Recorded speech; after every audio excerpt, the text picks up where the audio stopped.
Assalamualaikum warahmatullahi wabarakatuh. Alhamdulillah wassalatu wassalamu ala rasulillah. Rabbi shrah li sadri wa yassir li amri wahlul 'uqdatam min lisani yafqahu qawli. Amma ba'd. Ma'asyiral muslimin, pecinta ilmu yang dimuliakan Allah Subhanahu wa taala. Pada kesempatan ini kita akan membahas satu tema, apa hukum memberikan upah dalam masalah ketaatan. Ma'asyiral muslimin yang dimuliakan Allah Subhanahu wa taala. Tema ini berkaitan dengan akad ijarah. Ma'asyiral muslimin yang dimuliakan Allah Subhanahu wa taala. Al-ijarah berasal dari kata al-ajr yang artinya adalah al-iwad atau imbalan. Dari sini juga dinamakan pahala dengan ajr. Sedangkan dalam istilah syarak, akad ijarah didefinisikan dengan akad terhadap manfaat dengan imbalan. Maka tidak sah akad ijarah terhadap pohon untuk diambil buahnya, karena pohon bukan manfaat. Dan juga tidak boleh menyewakan uang, dan juga tidak boleh menyewakan makanan untuk dimakan. Demikian juga tidak boleh menyewakan barang-barang yang ditimbang dan ditakar, karena barang-barang tersebut tidak dimanfaatkan kecuali dengan mengkonsumsinya. Ma'asyiral muslimin yang dimuliakan Allah Subhanahu wa ta'ala. Demikian juga tidak boleh menyewakan sapi atau domba atau unta untuk diambil susunya, karena ijarah merupakan akad terhadap manfaat. Dan dalam hal ini, yaitu menyewakan sapi, kambing ataupun unta yang diambil susunya, itu bukan manfaat tapi merupakan barang. Ma'asyiral muslimin yang dimuliakan Allah Subhanahu wa ta'ala. Kemudian manfaat terkadang atas barang, seperti manfaat rumah untuk ditinggali, manfaat kendaraan untuk dikendarai, dan juga bisa jadi manfaat itu adalah manfaat kerja, seperti kerjanya seorang insinyur, kuli bangunan, penenun, dan semacamnya. Dan bisa jadi juga manfaat itu adalah manfaat dari seseorang yang mengeluarkan upayanya, mengeluarkan tenaganya, seperti khodam, para pekerja. Dan orang yang memiliki barang yang diambil manfaatnya disebut dengan mu'jir atau mu'ajir. Sedangkan pihak lain yang memberikan uang sewa disebut dengan mustajir.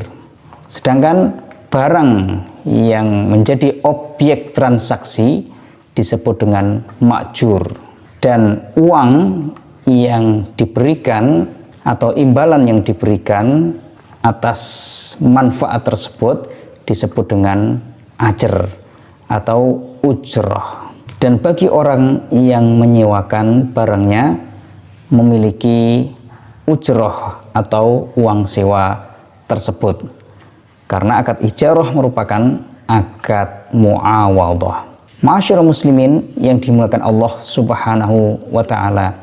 Kemudian apa dalil disyariatkannya akad ijarah? Akad ijarah disyariatkan dengan Al-Qur'anul Karim, sunnah, dan ijma' para ulama.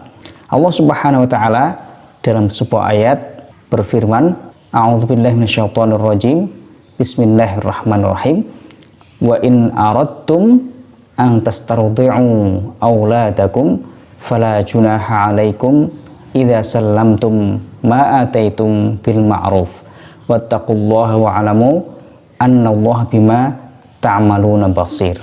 Dan jika kalian menginginkan untuk mencari orang yang menyusui anak-anak kalian, maka tidak ada dosa bagi kalian jika kalian memberikan apa yang dikaruniai Allah dari kebaikan. Dan bertakwalah kepada Allah, dan ketahuilah bahwa Allah Subhanahu wa ta'ala Maha melihat apa yang kalian kerjakan. Surat Al-Baqarah ayat 233.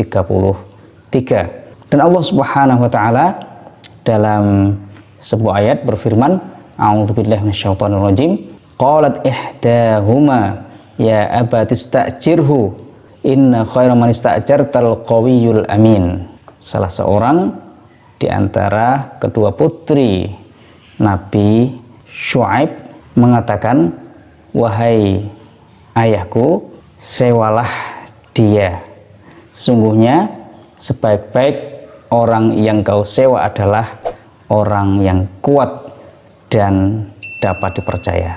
Ma'asyiral muslimin, pecinta ilmu yang dimuliakan Allah Subhanahu wa ta'ala, dalam ayat-ayat tadi jelas menerangkan tentang akad ijarah ini. Kemudian dalam hadis-hadis Nabi SAW banyak diceritakan tentang disyariatkannya akad ijarah ini. Di antaranya adalah hadis yang diriwayatkan oleh Imam Bukhari, anna Nabiya SAW istajara rajulan min bani Dail yuqalu lahu Abdullah ibnu al-Uraiqid wa kana hadiyan khirritan ay mahirun. Bahwa Nabi SAW menyewa seseorang dari Bani Dail yang namanya Abdullah ibnu Uraiqid. Dia adalah penunjuk jalan yang mahir. Dan dalam hadis Nabi SAW yang lain diriwayatkan oleh Imam Ibnu Majah, anna Nabiya SAW qala a'tul ajira ajrahu qabla ayajuffa araquh. Rasulullah SAW bersabda, berilah pekerja upahnya sebelum kering keringatnya. Dalam hadis lain disebutkan, diriwayatkan oleh Imam Bukhari dan Muslim, an Ibnu Abbas anna Nabiya SAW ihtajama wa a'tal hajjama ajrahu. Bahwa Nabi SAW melakukan bekam. Nabi SAW dibekam dan memberikan orang yang membekamnya upah. Ma'asyiral muslimin yang dimuliakan Allah Subhanahu wa ta'ala, para ulama juga telah sepakat tentang masyru'iyahnya, disyariatkannya akad ijarah ini. Dan tidak perlu menghiraukan sebagian kecil orang yang menentang disyariatkannya akad ijarah ini. Ma'asyiral muslimin yang dimuliakan Allah Subhanahu wa ta'ala, kemudian apa rukun akad ijarah? Menurut mazhab Hanafi, rukunnya adalah ijab dan qabul, yaitu dengan menggunakan lafadz ijarah, sewa atau meminta sewa, dan setiap lafadz yang menunjukkan makna tersebut. Menurut jumhur ulama, rukun ijarah ada 4, yaitu aqidani, kedua orang yang melakukan transaksi, yaitu mu'jir dan mustajir, orang yang menyewakan dan orang yang menyewa. Kemudian sighah, yaitu ijab dan qabul, dan ujrah, yaitu upah dan manfaat dari suatu barang atau amal. Ma'asyiral muslimin, pecinta ilmu yang dimuliakan Allah Subhanahu wa ta'ala, kemudian syarat sah akad ijarah. Ada beberapa syarat untuk sahnya akad ijarah. Yang pertama adalah ridhonya kedua belah pihak yang bertransaksi. Kalau ada orang dipaksa untuk melakukan akad ijarah, maka tidak sah akad tersebut. Karena Allah Subhanahu wa taala berfirman, A'udzubillahi minasyaitonirrajim. Bismillahirrahmanirrahim. Ya ayyuhalladzina amanu la ta'kulu amwalakum bainakum bil batil illa an takuna tijaratan an taradim minkum wa la taqtulu anfusakum innallaha kana bikum rahima. Wahai orang-orang yang beriman, janganlah kalian memakan harta di antara kalian dengan cara yang batil, kecuali dengan transaksi jual beli yang didasari dengan saling rela di antara kalian. Dan janganlah kalian membunuh diri kalian, sungguhnya Allah Subhanahu wa taala itu maha kasih sayang terhadap kalian. Kemudian syarat yang kedua untuk sahnya akad ijarah, yaitu manfaat yang menjadi objek transaksi akad ijarah itu harus diketahui secara sempurna, yang bisa menghindarkan terjadinya perselisihan di antara pihak-pihak yang bertransaksi. Ma'asyiral muslimin yang dimuliakan Allah Subhanahu wa taala, agar manfaat yang menjadi objek transaksi dalam akad ijarah itu bisa diketahui secara sempurna, bisa dengan menyebutkan sifat-sifatnya atau dengan menjelaskan waktunya, misalnya sewanya setahun, sebulan, atau semacamnya.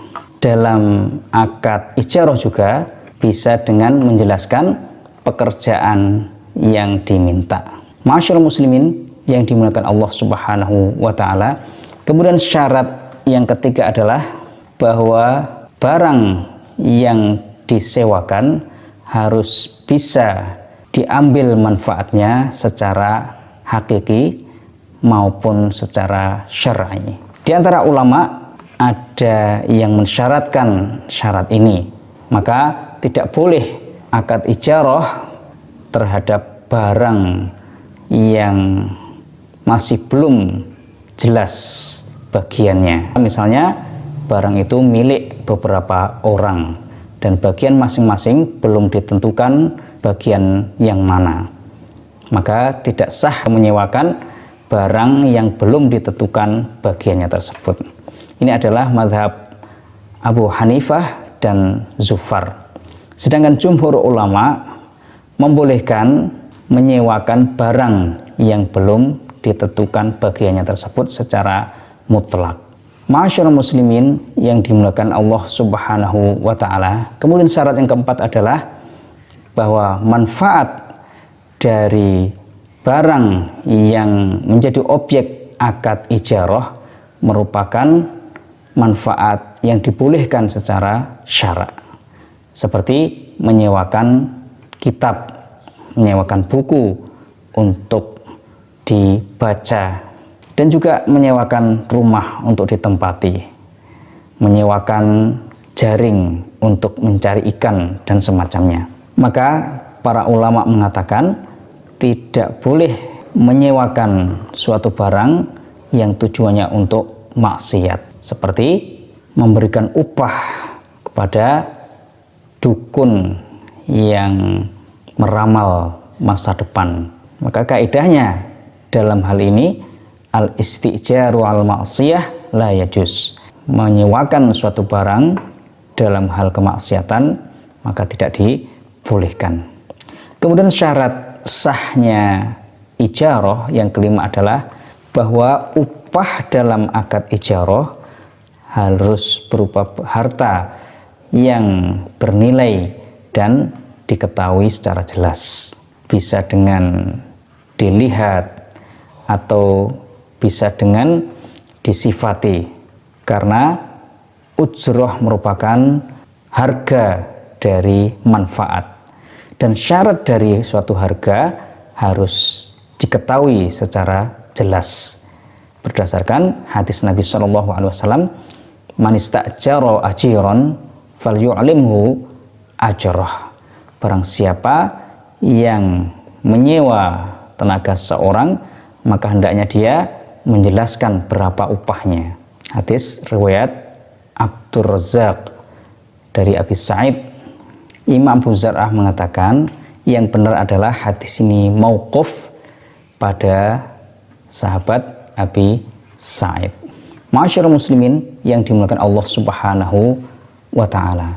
Bagaimana cara menentukan upah? Dibolehkan penentuan upah berdasarkan urf atau tradisi, sebagaimana yang dijelaskan oleh para ulama.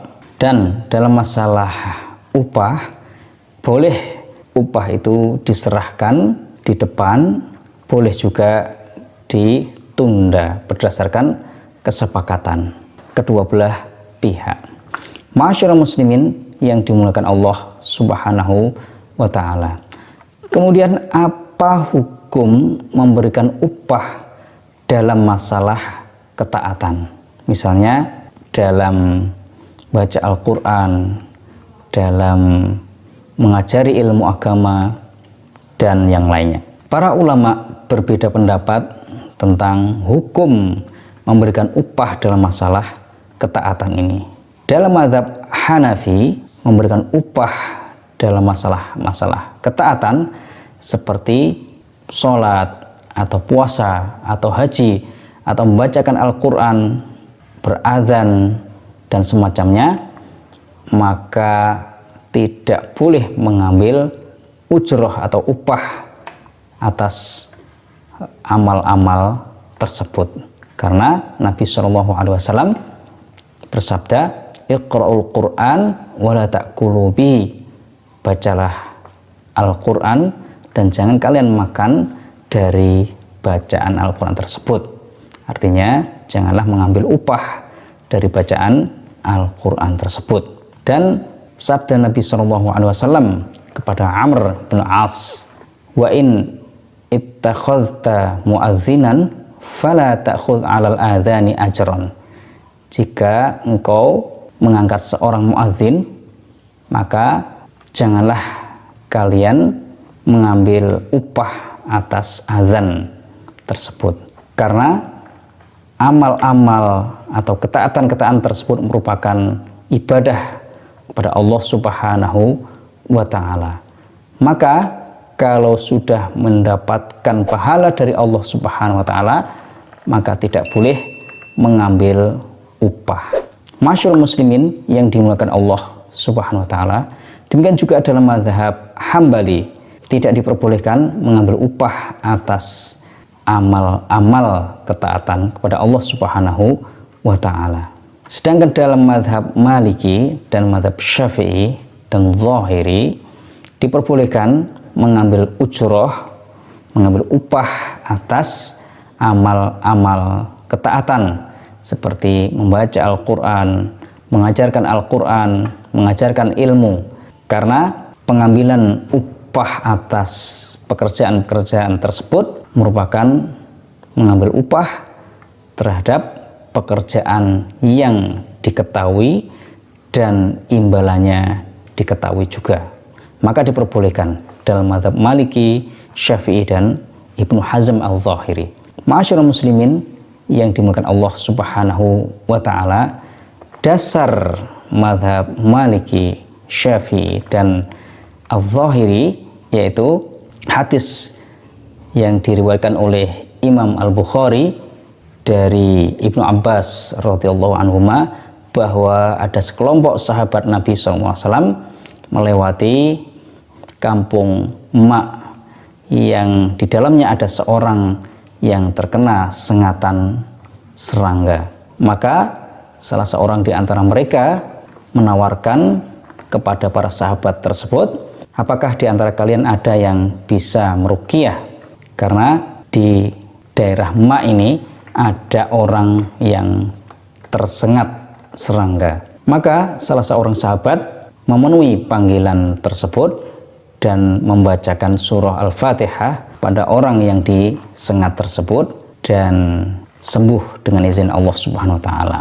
Maka dia datang dengan membawa kambing-kambing kepada para sahabat. Maka para sahabat tidak senang dengan hal tersebut dan mengatakan, engkau mengambil upah atas kitab Allah Subhanahu wa Ta'ala, sampai mereka datang ke Madinah dan mengatakan, wahai Rasulullah, ia mengambil upah atas kitab Allah Subhanahu wa Ta'ala. Maka Rasulullah SAW bersabda, sesungguhnya yang lebih berhak kalian ambil upahnya adalah kitabullah. Masyaallah muslimin yang dimuliakan Allah Subhanahu wa Ta'ala, sebagaimana para ulama berbeda pendapat mengambil upah atas membaca Al-Quran, mengajarkan Al-Quran, maka para ulama juga berbeda pendapat dalam masalah haji, azan, dan mengimami sholat. Menurut Imam Abu Hanifah dan Imam Ahmad, yang tidak membolehkan mengambil upah dalam pengajaran Al-Quran, tidak membolehkan mengambil upah atas ibadah haji, azan, maupun mengimami sholat. Sedangkan dalam mazhab Maliki, sebagaimana memperbolehkan mengambil upah dalam pengajaran Al-Quran, mereka membolehkan mengambil upah atas ibadah haji dan azan.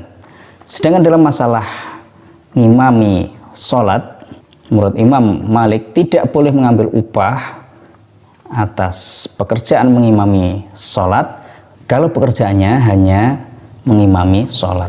Kalau pekerjaannya digabungkan dengan pekerjaan yang lain, misalnya ngimami sholat ditambah dengan azan, maka diperbolehkan mengambil upah atas pekerjaan tersebut. Kemudian dalam mazhab Syafi'i, boleh mengambil upah atas pekerjaan haji, tapi tidak boleh mengambil upah dalam masalah mengimami sholat fardu, sholat wajib.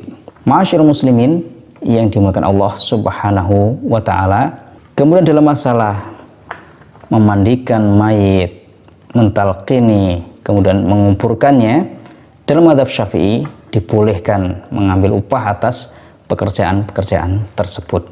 Sedangkan dalam mazhab Hanafi, Imam Abu Hanifah mengatakan tidak boleh mengambil upah untuk memandikan mayit, tapi boleh mengambil upah atas pekerjaan menggali kuburan dan mengangkat jenazah. Masyaallah muslimin yang dimuliakan Allah Subhanahu wa Ta'ala, demikian pembahasan kita, mudah-mudahan bermanfaat. Wabillahi taufiq. Wassalamualaikum warahmatullahi wabarakatuh.